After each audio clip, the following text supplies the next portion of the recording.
उनके गुरुजी ने महाप्रयाण कर दिया।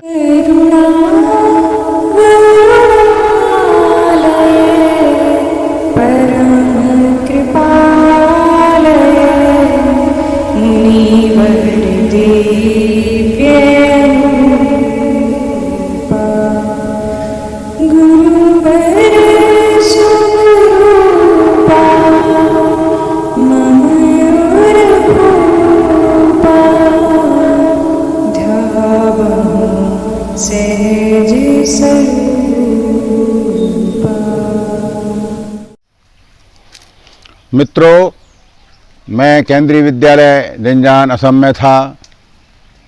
महात्मा जी डूमर में थे। महात्मा जी की निरंतर याद आती रहती थी। आज चैत्र शुक्ल पक्ष षष्ठी रविवार को महात्मा जी की 8 बजे बहुत तीव्र याद आई। महात्मा जी की इतनी याद आ रही थी कि मेरे नेत्रों से झरझर अश्रु बहने लगे। पता नहीं क्या हुआ कि मैं कागज़ और कलम लेकर के बैठ गया और मैंने महात्मा जी के लिए लिखना प्रारंभ किया।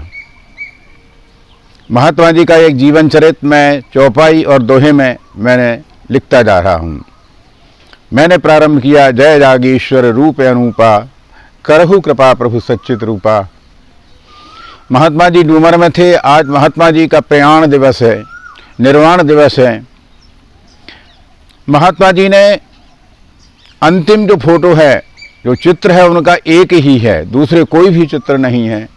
महात्मा जी ने महेश्वर में, जहाँ पंडित प्रेम शंकर द्विवेदी रहते हैं, उस महेश्वर में बरेली से एक फोटोग्राफर बुलाया और जिसके पास भी अंतिम रील थी, उस अंतिम रील में ही महात्मा जी का एक चित्र जो है खींचने में आया। वही चित्र जो है सभी जगह विद्यमान है और कोई भी चित्र महात्मा जी का नहीं है और महात्मा जी चाहते भी नहीं थे कि मेरा कोई चित्र हो, लेकिन हम लोगों के प्रेम से वशीभूत होकर के उन्होंने यह कार्य किया था। महात्मा जी ने कुछ जो अनेक कार्य किए हैं, थोड़े बहुत देखने में आते हैं, वो इसलिए किए थे कि हम लोगों के प्रति जो उनका प्रेम था, उनकी जो करुणा थी, उनकी दया थी कि मेरे जाने के बाद में मुझे याद किया जाएगा, मुझे देखना चाहेंगे। इस दृष्टि से महात्मा जी ने एक चित्र ही लिया था। महात्मा जी जो है महेश्वर से ही, उनकी स्वास्थ्य तो ठीक नहीं था, महेश्वर से ही महात्मा जी डूमर में आए और डूमर में आकर के महात्मा जी ने सबको कहा कि भाई आज मैं अपने शरीर को जो है छोड़ूंगा, प्रयाण करूंगा।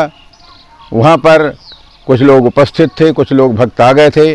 प्रेम शंकर द्विवेदी जी भी वहाँ विद्यमान थे और प्रातः 8 बजे प्रेम शंकर द्विवेदी महेश्वर वाले की गोद में महात्मा जी ने गौरी शंकर सीताराम, जय पार्वती शिव सीताराम, इस मंत्र का निरंतर उच्चारण करते हुए अपने आप ही समाधिस्थ हो गए।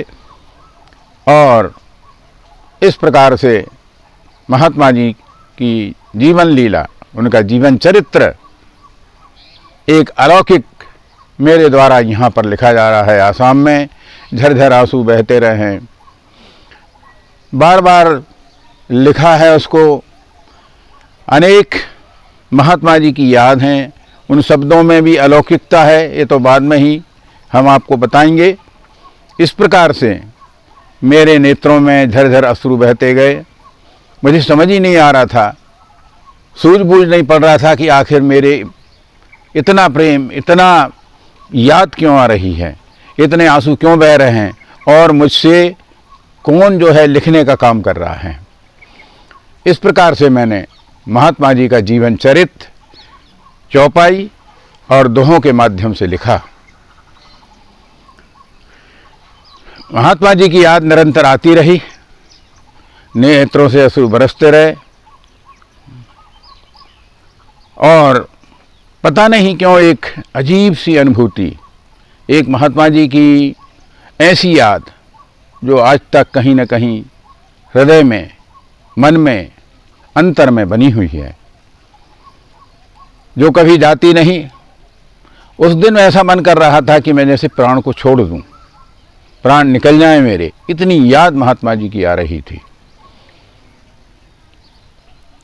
सोमवार के दिन मैं स्कूल चला गया। इसी बीच एक घटना घटी।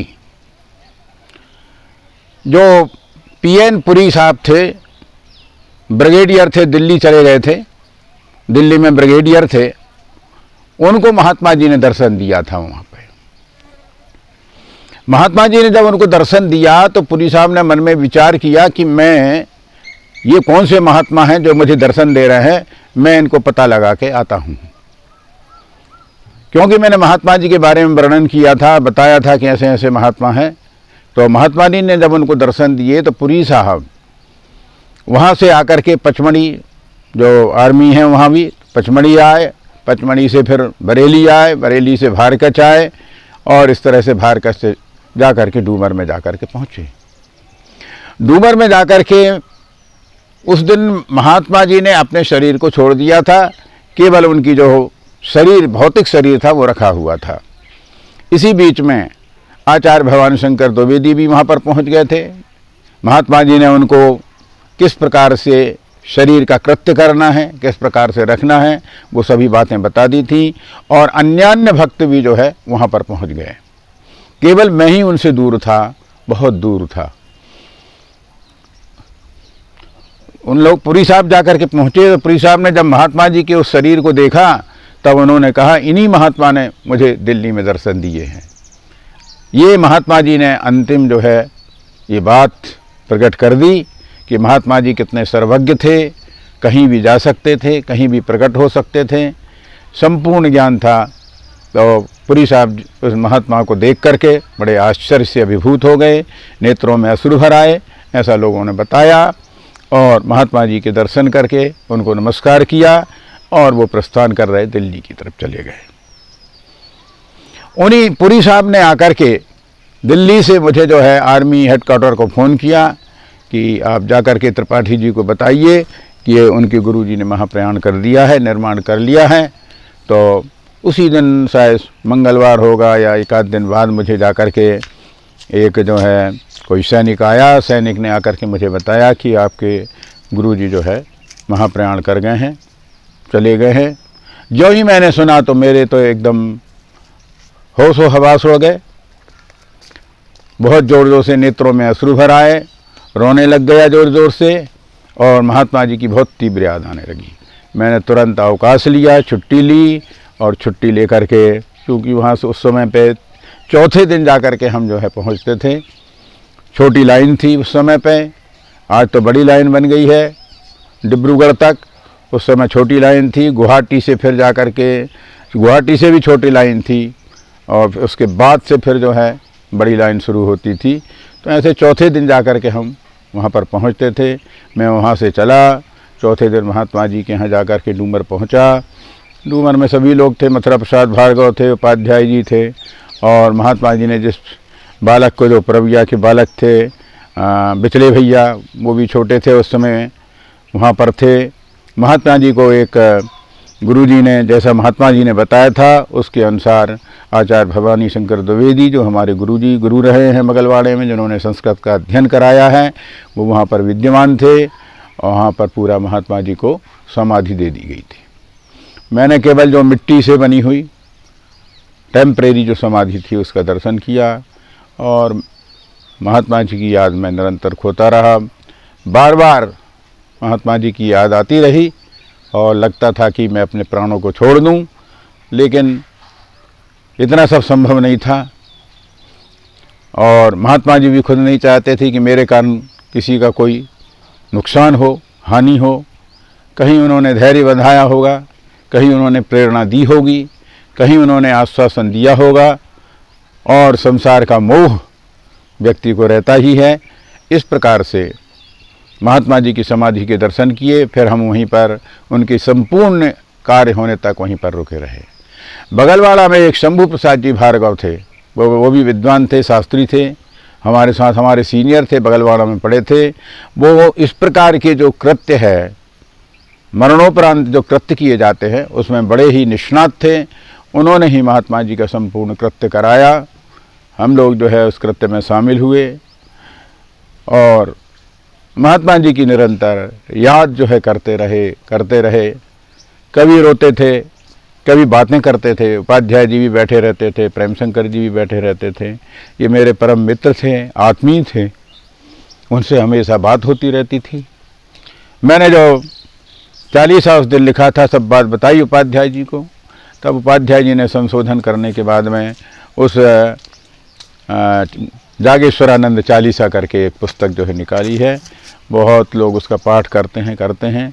यद्यपि उसमें कुछ परिवर्तन किए गए हैं समयानुसार या जैसा भी है, लेकिन मेरा अपना जो भाव था, जो प्रेम था, उस 40 में निहित है। और आज तो कई लोग उस 40 के कई प्रकार के अर्थ भी निकाल रहे हैं, मुझसे बात करते हैं, कहते हैं कि इसमें ये अर्थ विद्यमान है। इस प्रकार से महात्मा जी की निरंतर याद उस 40 के माध्यम से हम भी कर लेते हैं। सभी लोग जो भगवान महात्मा जी के प्रेमी हैं वो भी सब करते रहते हैं। इस प्रकार से डूमर में महात्मा जी की समाधि जो है बनाई गई।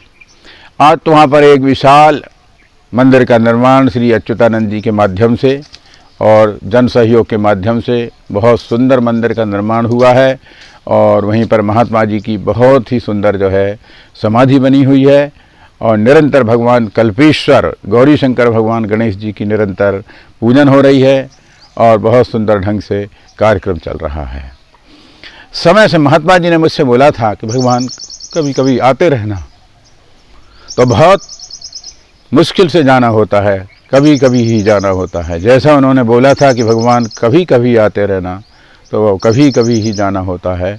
इस प्रकार से महात्मा जी की निरंतर याद मन में बनी हुई है, निरंतर याद आती रहती है। क्योंकि महात्मा जी ने ऐसी याद छोड़ गए हैं, क्योंकि कई जगह चूक गया मैं। मेरे मन में बहुत महात्मा बनने की इच्छा थी, लेकिन संस्कार नहीं रहे। महात्मा जी यद्यपि उस बात को जानते थे, समझते थे, वो चाहे तो महात्मा बना सकते थे, लेकिन वो जानते थे कि ऐसा संभव नहीं है। जब भी संभव होगा तभी होगा। महात्मा जी ने कहे गए थे भगवान, अगले जन्म में तुम जो है विवाह के पश्चात 2 वर्ष के बाद महात्मा बन जाओगे और दूसरे जन्म में जो है बचपन से ही महात्मा बन जाओगे और मेरे समान स्थिति को प्राप्त कर लोगे। उनके उन्हीं प्रकार के शब्दों को आज धारण करके अपना जीवन जी रहा हूँ, निरंतर उनको याद कर रहा हूँ। गौरी शंकर सीताराम, जय पार्वती शिव सीताराम। हर हर नर्मदे हर।